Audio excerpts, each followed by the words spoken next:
जय गुरुदेव। प्रणाम सभी को। निरोग जीवन के महत्वपूर्ण सूत्र अध्याय 5। लास्ट टॉपिक में हमने पढ़ा था नमक ना उपयोगी है और ना आवश्यक ही। मतलब हमें बहुत ज़्यादा नमक खाने की ज़रूरत नहीं है, क्योंकि हमें नमक ऑलरेडी बहुत सारी सब्जियों के माध्यम से मिल जाता है। तो ऊपर से ज़्यादा नमक खाने से वो नुकसान करता है, इसलिए हम कोशिश करें कि हम उसे अलग से ज़्यादा ना डालें।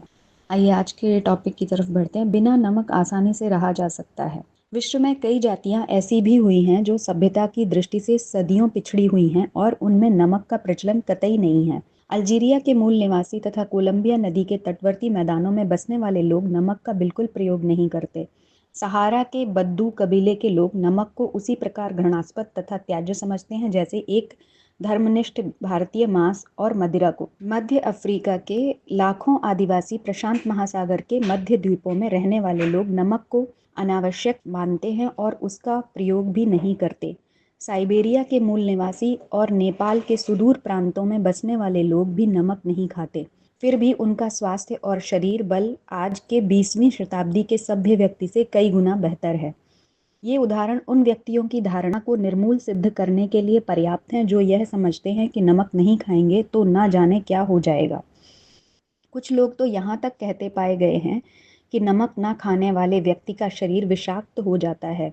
उसके शरीर में कई दूषित तत्व आकर संचित हो जाते हैं।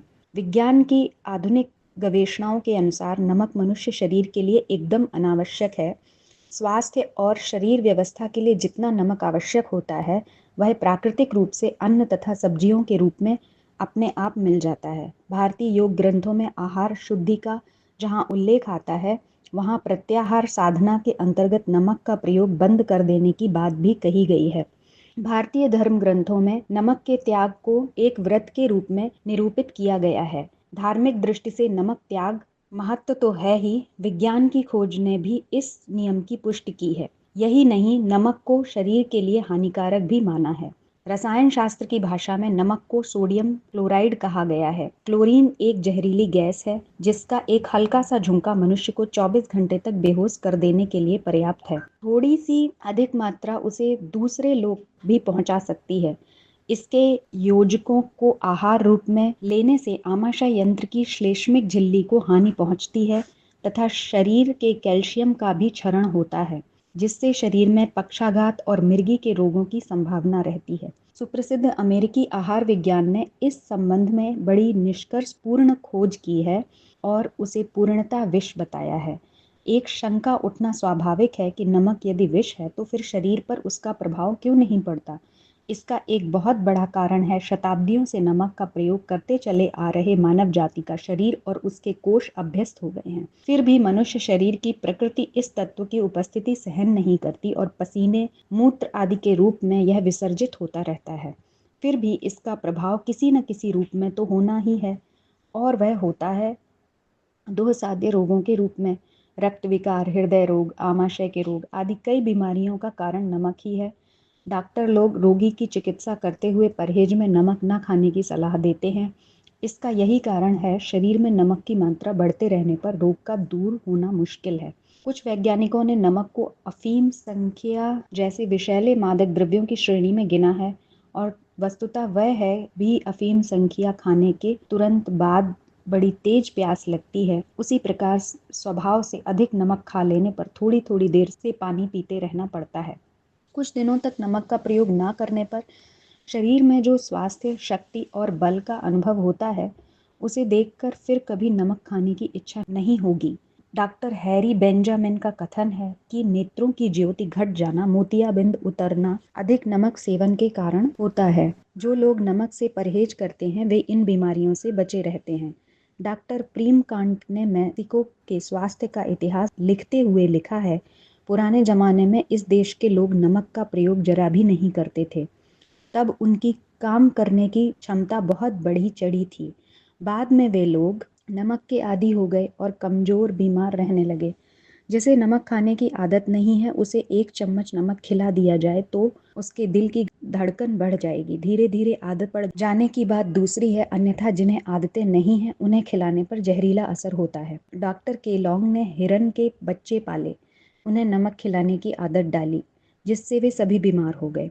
डॉक्टर सोलन का कथन है कि नमक को पाचक कहना गलत है। सही बात यह है कि उसे पाचन शक्ति को नुकसान होता है। जिन्हें ज़्यादा नमक खाने की आदत होती है उन्हें बुढ़ापा जल्दी घेरता है और मांसपेशियां ढीली पड़ जाती हैं। ऐसे नुकसानदेह विष नमक को खाने की आदत डालकर मनुष्य ने अपना अहित ही किया है। जो आदि है उनका उसे छोड़ देने में ही कल्याण है। प्रसिद्ध इतिहास पेस्कॉट ने लिखा है कि पुराने मैक्सिको में एक्विलास कलस नामक एक जाति रहती थी। इन्हें पहले नमक के बारे में कुछ भी पता नहीं था। साथ ही वह जाति कठोर परिश्रमी और दिलेर थी, पर मैक्सिको के जीत जाने के बाद उस जाति का हर व्यक्ति पहले की अपेक्षा कम परिश्रमी और अधिक आलसी हो गया। प्राचीन काल में बहलीक, सौराष्ट्र, सिंधु और सुबीर अभिजनों के निवासी बहुत अधिक नमक खाते थे, जहाँ तक कि दूध भी बिना नमक के उन्हें नहीं भाता था। आगे चलकर वे शक्तिहीन हो गए। उनके अंदर पहले जैसा उत्साह नहीं रह गया। वे परिश्रम से भी जी चुराने लगे। अमेरिकी आहार विशेषज्ञ डॉक्टर लेडियागो, डॉक्टर हेनरी ब्लैकबर्न जैसे प्रख्यात स्वास्थ्य विशेषज्ञों ने नमक की हानियों को उजागर करते हुए कहा है कि जिस प्रकार सिगरेट के पैकेटों पर स्वास्थ्य के लिए हानिकारक चेतावनी लिखी रहती है, उसी प्रकार नमक की थैलियों पर भी वैसा ही उल्लेख होना चाहिए। होटलों में जिस प्रकार स्वच्छता के नियम पालन के लिए दबाव डाला जाता है और नियंत्रण रखा जाता है, उसी प्रकार उनके द्वारा पकाए परोसे भोजनों में भी यही जांच पड़ताल होनी चाहिए कि वे कहीं निर्धारित मात्रा से अधिक नमक तो ग्राहकों को नहीं खिला देते हैं। चीन के अनुभवी चिकित्सक डॉक्टर सी हेमन बैरो कहते हैं कि नमक के घोल को पीकर आत्महत्या करना चीन में आत्महत्या का एक साधारण तरीका है, जिसकी चिकित्सा करना कुशल चिकित्सक के लिए भी कठिन पड़ता है। ठीक ऐसे ही खानपान में अतिरिक्त नमक का उपयोग शरीर को ऐसा मंद विष देना है जिसका इलाज संभव नहीं है। पशु चिकित्सक पशुओं को जुलाब के रूप में नमक खिलाने की सलाह देते हैं। नमक की अधिक मात्रा पशुओं के लिए भी जानलेवा सिद्ध होती है। डॉक्टरों ने परीक्षण के तौर पर यह ज्ञात किया है कि 2 या 3 पौंड नमक एक घोड़े का प्राण आसानी से ले सकता है। ऐसे ही 4-5 पौंड से एक गाय और आधे पौंड से एक भेड़ या बकरी आसानी से मर सकती है। शरीर के लिए नमक की जितनी मात्रा आवश्यक होती है उतनी तो शाक सब्जियों और फलों में प्राकृतिक रूप से विद्यमान रहती है। पशु पक्षियों के जीवन पर्यंत स्वस्थ और मस्त रहने का एक ही रहस्य समझ में आया है कि वे प्राकृतिक लवण के अतिरिक्त पृथक से नमक का प्रयोग नहीं करते। यदि मनुष्य भी उसकी अनावश्यक भरमार को रोककर आवश्यकतानुसार ही सेवन करने की विधि व्यवस्था को अपना सके तो नमक औषधि का कार्य भी पूरा कर सकता है। अत्यधिक रक्तस्राव, बहुमूत्र, वमन, अतिसार और हैजा जैसे रोगों के कारण शरीर में निर्जलीकरण की स्थिति उत्पन्न होने लगती है। ऐसी दशा में अन्य जीवनोपयोगी तत्वों के घोल के साथ नमक को भी औषधि रूप में प्रयुक्त किया जाता है। प्राकृतिक खाद्य पदार्थ में अनावश्यक रूप से मिलाया गया नमक शरीर के लिए हर दृष्टि से हानिकारक ही सिद्ध होता है। कैल्शियम और लोहा वाले पदार्थों का उचित मात्रा में सेवन करते रहा जाए तो अन्य सभी प्रकार के नमक स्वयमेव ही आवश्यकता अनुसार इन्हीं से मिलते रहते हैं। तो आज के टॉपिक में हमने पढ़ा कि अगर हम नमक हमें खनिज पदार्थों से, पत्तियों से, शाकों से मिल जाता है तो हमें अतिरिक्त नमक नहीं खाना चाहिए और बहुत अधिक नमक जो है वो विष के समान होता है, उसका हमारे शरीर पर बुरा प्रभाव पड़ता है। तो इसलिए हमें कोशिश करनी चाहिए कि हम कम से कम नमक खाएं। आज के लिए इतना ही। जय गुरुदेव, प्रणाम सभी को।